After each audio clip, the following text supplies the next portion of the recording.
problems are the ones who also hold the keys to solve those problems, right? That is why we call design thinking a human-centered problem-solving tool, right? It emphasizes on empathy, on collaboration, on co-creation and stakeholder feedback. And it does all that to unlock creativity and innovation, right? Which helps you devise feasible and viable ideas any problem statement that you'll have. You will probably have 10 ideas, right? But design thinking helps you arrive at that one idea which is low cost and high impact. That's the only difference that design thinking will bring into your business, and it saves you a lot of valuable time that you would spend on, hit and trial method. So I was talking to one of the businesses last week, and for them, they were like, hit and trial method karte hai na, so usse ho jata hai, and it's a traditional. Okay, wonderful. So it's a traditional method of doing things, yes, but there is a far more interesting and innovative and effective method of doing things, which we call design thinking. Right. So, few things that we have to keep in mind is A, it is human centered, right? Then the second thing is that it requires collaborative teamwork, right? Then it is about learning by doing, right? Fourth thing is that you need to embrace experimentation if you want to excel at design thinking, right? Then you have to understand patterns, you have to understand relationships, you have to understand systems, right? And then you have to visualize and show the solutions that you have devised. So once you have these basic things in mind, it is easier to do things.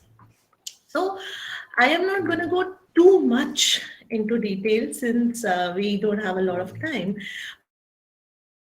But let me tell you that a lot of us feel that ideation, generating ideas. So ideation is the start, the very first step of innovation, right?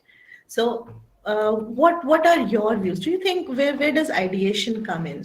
So a common thing I've heard is that ideation is the very first step to innovation. What do you think? Let me know in the comments.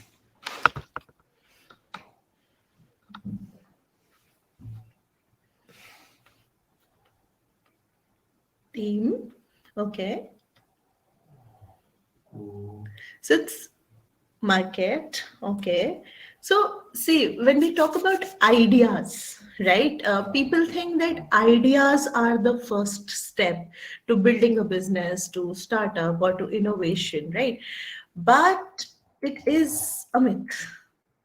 Okay, if you want to understand where does ideation stand in the whole process, ideation is bang in the middle, right? Innovation does not start with ideation, right?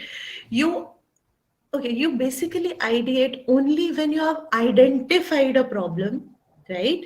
A problem worth solving. That is when you will start the ideation process. So, in other words, coming up with new ideas or value propositions is basically pointless if you're ideating over problems that your audience doesn't actually face or care for, right? So when we validate ideas, we talk about the first factor that we talk about is desirability, then viability, like corporate fit. So there are four factors that we talk about. So ideation is bang in the middle. The first part is that you will discover the problem, then you will define the problem, then you will ideate for the solutions, then you will develop potential solutions, and then you will deliver. So it's TDDDD, right? So ideation comes bang in between. So problem is the first step, of course. It is KM. Problem, till the time you don't have a problem, what are you going to ideate for? Right? So when we talk about ideas, the major chunk, when you say, asking the right questions, is before the ideation starts. So the starting point of any ideation exercise is basically a challenge or a question, right? जिसको हम design brief भी कहते हैं, we call it design brief or a design challenge or a problem statement, right? So which basically lays your problem in a very structured way, in a very constructive way. And then we start ideation. So how do you validate if the problem is big enough? Of course, Adit, I'll take that question. It's a very lovely question. Let me just go through the basics, right? Um, when we do brainstorming, okay, so it kind of resembles idea generation, resembles brainstorming a lot. So there are four major principles that people adhere to, right? The first principle is that there are no bad ideas. You can talk about building a ladder with gold to moon, right? There are no bad ideas. Every idea counts. That is the first principle. That is how you will be designing or doing the ideation workshops. The second rule comes from the first one, which is that you have to capture everything, like literally everything. If somebody says, okay, probably giving out a free snack would increase the sales. So you can just say, okay, well, like we don't know, or there will be additional budget. No, right at that time you don't get into the logistics of the problem. You just discuss the problem and you let the solutions come. Third principle is that you should always go for hybrid brainstorming, right? Brainstorming दो तरीके से होती है. It happens in two ways. One is individual, like you sit, you write, you design, you make a mind map and things. The second is what you do in a team, right? And it always helps if you do the individual session first, followed by the team session. I've seen that it gives productivity and ideas a very, very big boost if it is done in a hybrid manner, right? The fourth thing is that you have to focus on quantity over quality. Initially, when the ideas are being developed, quality comes later, quantity is what matters, right? Yeah. Now, who can facilitate? Anybody can facilitate. Who can participate? I have seen if you have all the stakeholders, internal and external, then your design solutions are always better. And for the right size of people to do ideation, the sweet spot is 12. I'm just giving out these tips so that you would understand. In case you need to have a checklist or something of this sorts, we can always do an extended session, right? So,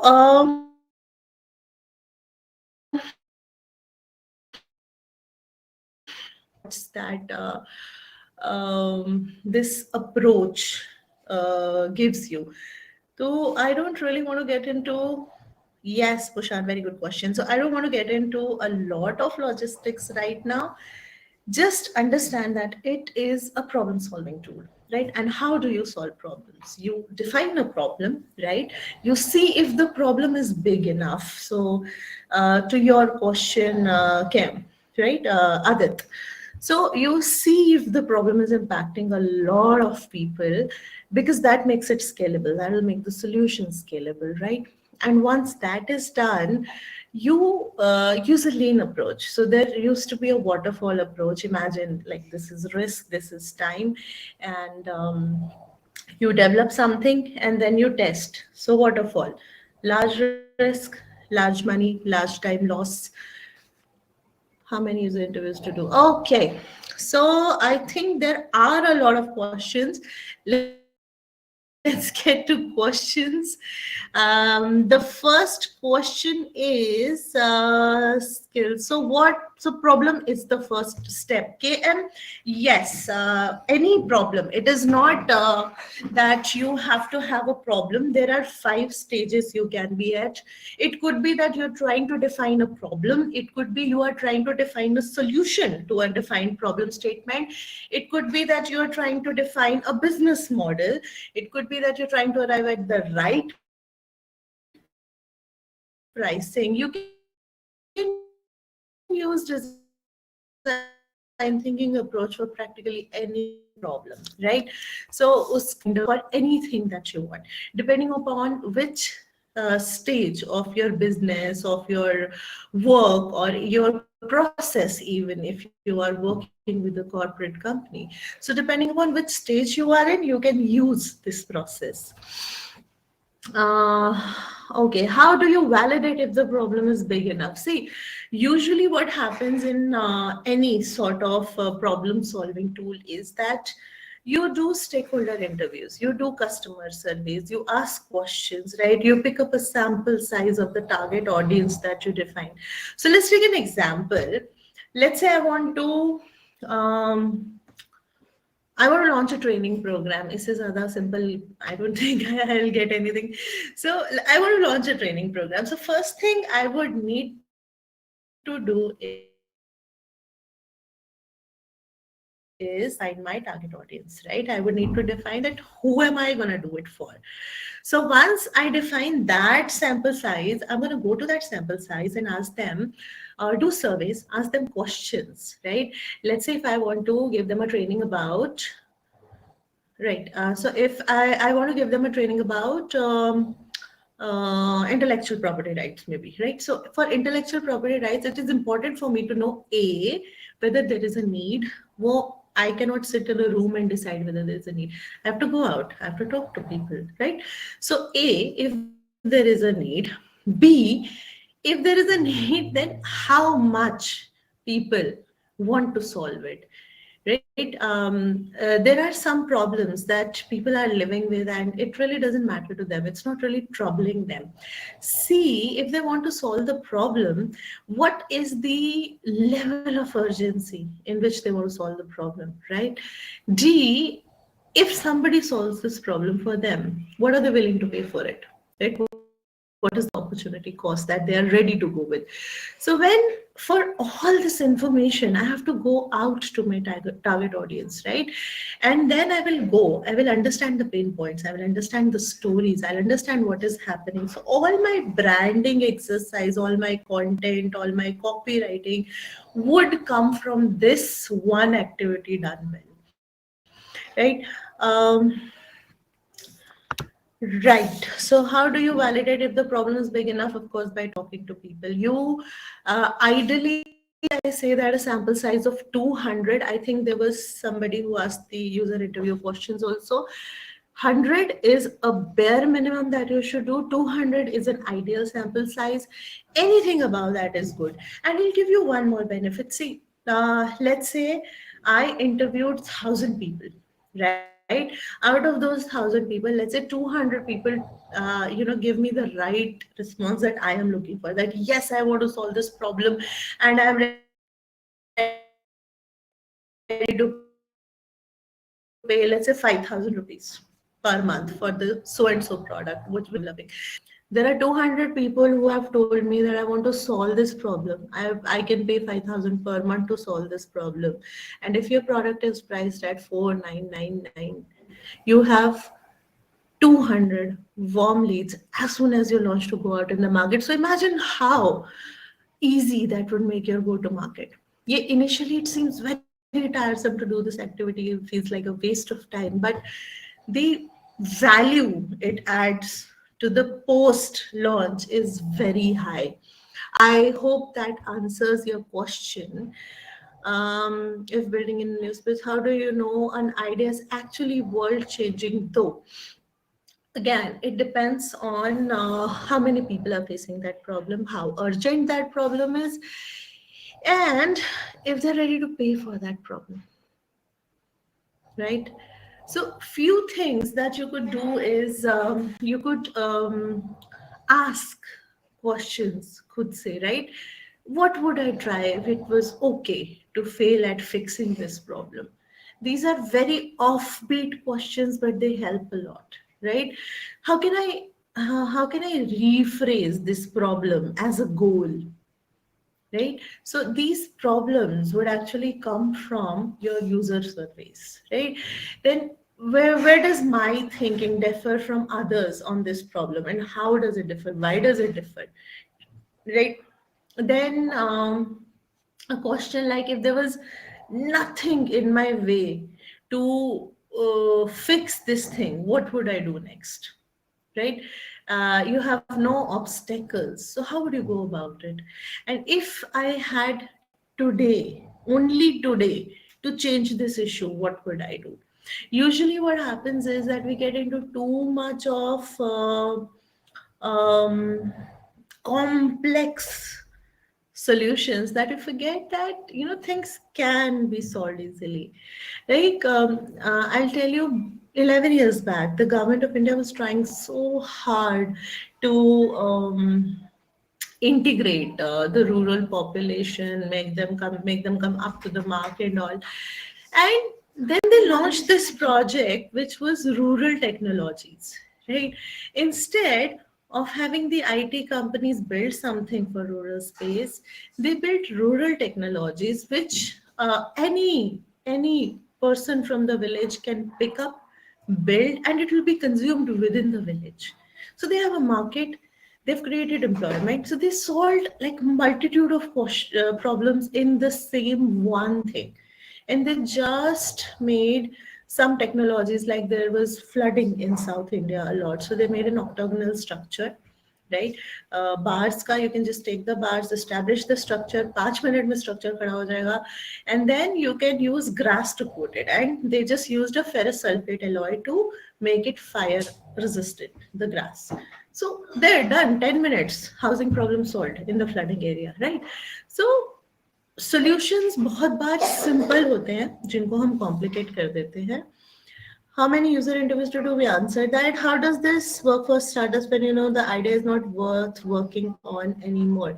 So it depends. If you have done your research well, like I said, if you've taken a sample size of at least 200 people who have said yes to solving things, to for that particular uh, problem, they want the solution for that particular problem, then this question will not arise.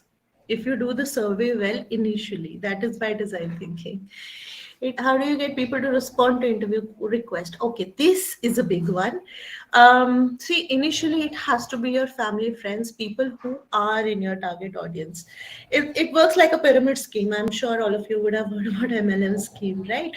So there are giveaways, there are incentives. People give out Amazon coupons. People give out some kind of giveaways. They invite them to a pool wherein there is a lucky draw. There are a lot of things that motivate these people. Now it will depend on your target audience, that what is their motivation factor. So if it is a group of nerds, for example, right, they probably would like a video game or a book as a giveaway. So till the time there is nothing in it for them, it is very difficult to convince anyone to do anything for free, even for free. How do you conduct good user surveys? Okay. Aadit, user surveys, सबसे पहली चीज, the biggest mistake that we do is हम अपने product के आसपास फंस जाते हैं. We get so centered around our product that we don't think of the problems that they want to solve. So there was this survey done by few doctors, and they did not get responses, and they told me as much कि हमको response नहीं आता. It's like, because you are asking questions about you know medicine, the medicine that they wanted to give to the patients. Like, ask them, what impact is it having on their livelihood? If mental health is creating problems in their relationships, now this is what they will relate to. So if you understand other the concept of viral content, right? Similarly, there are viral surveys, the questions which prompt people to answer, because they are so simple, right? And it is a yes or no answer, and it somewhere touches you, so that emotional hook is there. If you are taking care of these three things, you will get answers, and of course the time. If it is like 4 5 questions I have to answer, wo to we see carousel slides also. And just remember that the attention span that any one thing will get is 8 seconds. Can you, in those 5 to 8 seconds, give that emotional hook and pull them towards you?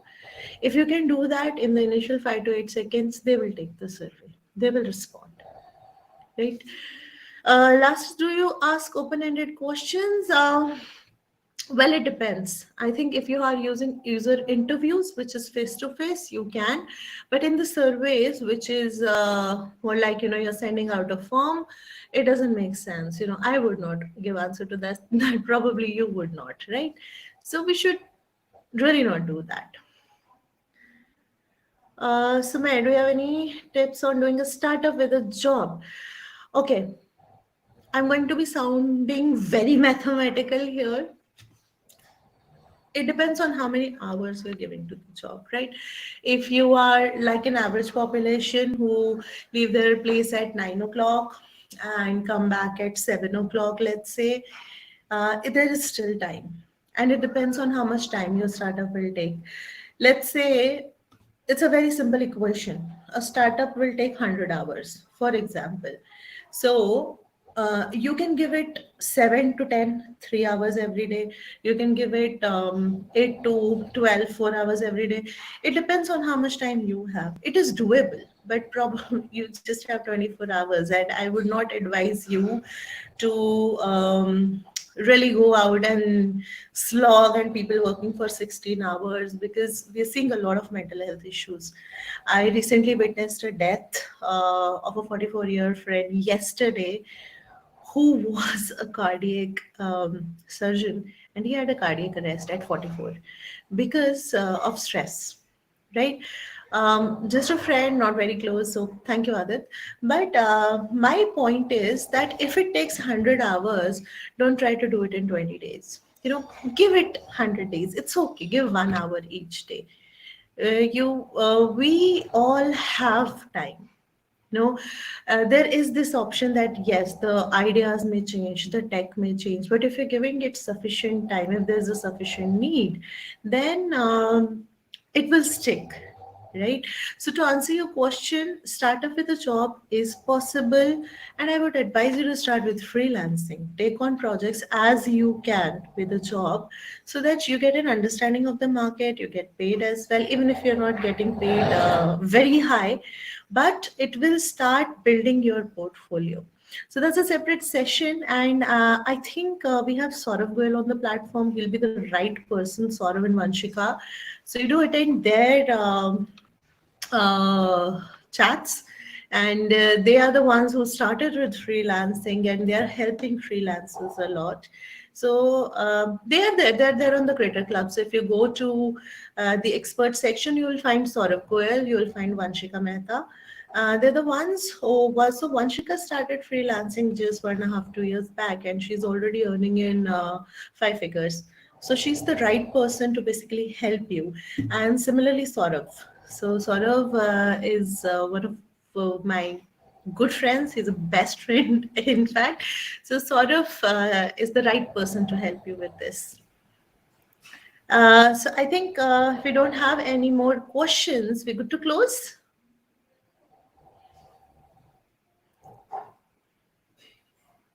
Thank you. Thank you, everybody. Have a lovely evening, and I'll see you again. Bye. I am here on the Creator Club, and my profile has my LinkedIn ID as well. LinkedIn, my Instagram as well, my Twitter as well. So the only platform I am active on is LinkedIn. I would, of course. So thank you, Cam. LinkedIn is basically one platform where I am very active. So it is linkedin.com/im/Pia Singh. Okay, that went wrong. It is Pia Singh. So thank you, everybody. Thank you, Akshay. See you guys soon. Bye.